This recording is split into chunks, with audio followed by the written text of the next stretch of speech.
Ես գիտեք, որպես Հայաստանի Հանրապետության շարքային քաղաքացի, իսկապես իմ համար առնվազն անընդունելի է այն գործելավոճը, որ երկրի իշխանությունների ղեկավարը աշխատանքային օրվա մեծ մասը օգտագործում է բացառապես ինչ-որ տարօրինակ անհասկանալի չելենջների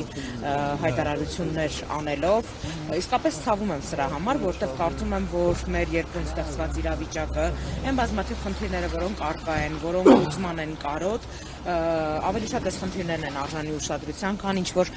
անլուրջ մարտահրավերների նետումը այս կամ այն քաղաքական ուժերին կամ այս կամ այն քաղաքական գործիչներին։ Ավելի լուրջ բովանդակային ինչ-որ մեկնաբանության նպատակահարմարություն հավատացեք չեմ տեսնում։ Հարցումներ են ներկայացնում, ներողություն, հարցումներ ներկայացնում տարբեր հայտնի, որ իրենց ռեյտինգը բարձր է, եւ ըստ այդ հարցումների, օրինակ, Գագիկ Ծառուկյանը Մենք այդ հարցումներին շատ լավ ծանոթ ենք եղել, այդ հարցումների հրապարակումից դեռևս 20 օր առաջ, այդ հարցումները հասանելի են եղել նաև այլ քաղաքական ուժերին, եթե խոսքը վերաբերվում է Այրիայի կողմից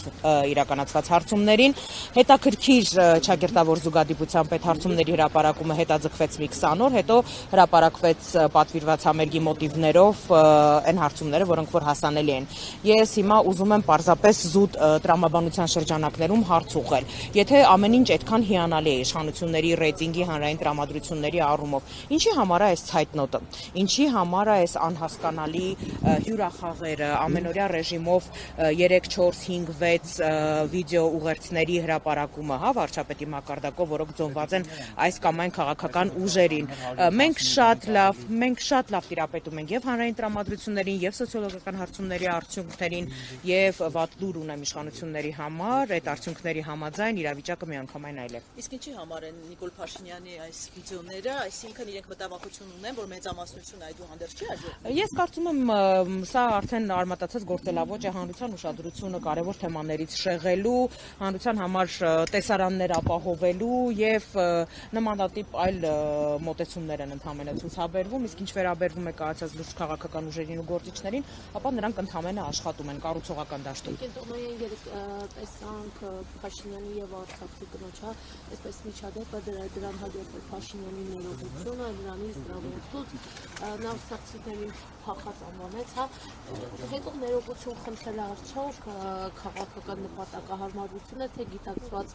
ներողություն։ Գիտեք, ամեն ինչի մեջ պետք է առաջին հերթին ֆիքսել ազնվության գործոնը, երբ դու նախ առաջին հերթին հերքում ես, որ դու ասել ես նման արտահայտություն, հետո քաղաքական նպատակահարմարությունից ու նախընտրական տրամադրությունների նպատակահարմարությունից ելնելով միգուցե նաև ոմանց խորհրդով նախընտրում ես ներողություն խնդրել, չեմ կարծում, որ այս իրավիճակը ինչ որ մի բան շտկում է, փառք ու պատիվ արցախցի մեր քրոջը իր արժանապատիվ կեցվածքի համար, այլ առիթներով եւս ասել եմ, իսկապես փառք ու պատիվ, որովհետեւ յուրօրինակ արժանապատվության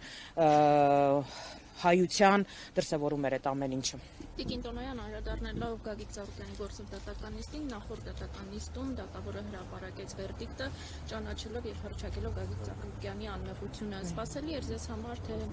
այդ սպասվի։ Անկեղծորեն մեր համար անսպասելի էր, ինչպես կարելի էր պարոն Ծառուկյանի արձագանքից դատել նաեւ, որովհետեւ մինչեւ այս պահը տեղի ունեցած քաղաքական գործընթացները, այսպես քաղաքական գործընթացները, որոնք ավելի շատ իրավական դրսևորում էին ստանում, մեզ հիմք էին տալիս ենթադրելու, որ այնուամենայնիվ դատարան այլ որոշում է կայացնելու եւ մեր փաստաբանների խումբը պատրաստ էր հնարավոր բոլոր ատյաններում այդ որոշումը բողոքարկելուց հետո նաեւ եվրոպական դատարան դիմել, որովհետեւ 6 տարի շարունակ քննվող քրեական գործի շրջանակներում, երբ չկա որևէ ցուցմունք, երբ չկա որևէ փաստ Գագիկ Ծառուկյանի դեմ, բայց այնուամենայնիվ Գագիկ Ծառուկյանը այդ քրեական գործով նաեւ կալանավորված է եղել եւ այս տարիների ընթացքում նաեւ իրավական այս ամբողջ գործընթացներին է մասնակցել, դեռևս 1-2 տարի առաջ բոլոր հնարավորությունները կար, որպեսզի վաղեմության ժամկետով պայմանավորված այս քրեական գործի քննությունը դադարեցվեր, բայց ինչպես պարոն Ծառուկյանի, այնպես էլ փաստաբանների եւ մեր բոլորի սկզբունքային դիրքորոշումն է եղել, որ այնուամենայնիվ անմեղությունը պետք է ապացուցվի պարոն Ծառուկյանի, ինչը որ եւ տեղի ունեցավ։ Շնորհակալ եմ։ Մենք հարցել, մենք հիշում ենք, որ Գագիկ Ծառուկյանը այդ ժամանակ պատգամավոր էր, դատախազը գլխավոր եկավ, նրան զրկեցին պատգամավոր լինելուց, կալանավորեցին եւ այսօր Գագիկ Ծառուկյանը ուներ հնարավորություն, որպեսզի պահանջեր դատարանից, որ հրապարակային ներողություն խնդրեին, բայց հրաժարվեց։ Ինչու՞։ Գագիկ Ծառուկյանի որևէ որոշում պատահական կայացված չի լինում եւ այս դեպքում եւս ես ուզում եմ, որպեսզի բոլոր այդ համապատասխան գործընթացներով հանդես եկող մարդիկ եւս մեկ անգամ իրենց մեջ մտածելու հնարավորություն ունենան, թե ինչու Գագիկ Ծառուկյանը այդ որոշումը կայացրեց։ Մի հարցեր, թե պարոն Ծառուկյանը չի լինելու վարչապետի տեխնացուն եւ այս փուլում դեռ չբացահայտեց անունը, բայց որոշում կա կայացված արդեն Քարոզ Արշավին անձամբ Գագիկ Ծառուկյանը մասնակցելու է։ Գագիկ Ծառուկյանը ոչ միայն Քարոզ Արշավին, այլ դրան նախորդող ժամանակահատվածում շատ ակտիվ հանդիպումների շարք է ունենալու հանրապետության գրեթե բոլոր համայնքներում, ընդ որում ոչ թե մեծ մասսայական միջոցառումների մակարդակով, այլ հենց բակերով, այգիներով, գյուղամեջերով շրջելով, մարդկանց հետ զրուցելով եւ հանրային տրամադրությունները պարզելով, որտեղ ինչպես տարբեր առիթներով ասել ենք, առաջարկ Հայաստանին ծրագիր է, այն ծրագիրն է, որը չի գրվում կաբինետներում, այլ բացառապես հենց տվյալ ոլորտի ներկայացուցիչների կողմից են առաջ քաշվում թեզերը։ Թեմայից դուրս մի հարց է, ըստեյություն ավարտենք այդ գործընկերները։ Հիսուսի արձանի հետ կապված վերջնաժամկետը կհիշեցնենք, երբ արդեն Հիսուս Քրիստոսի արձանի շինարարությունը անգամ ձմռան խստաշունչ ձմռան պայմաններում չի դադարեցվել, ամբողջ ձմռան ընթացքում ներքին հարդարման աշխատանքներ են իրականացվել, որովհետև նպատակ ու ցանկություն կա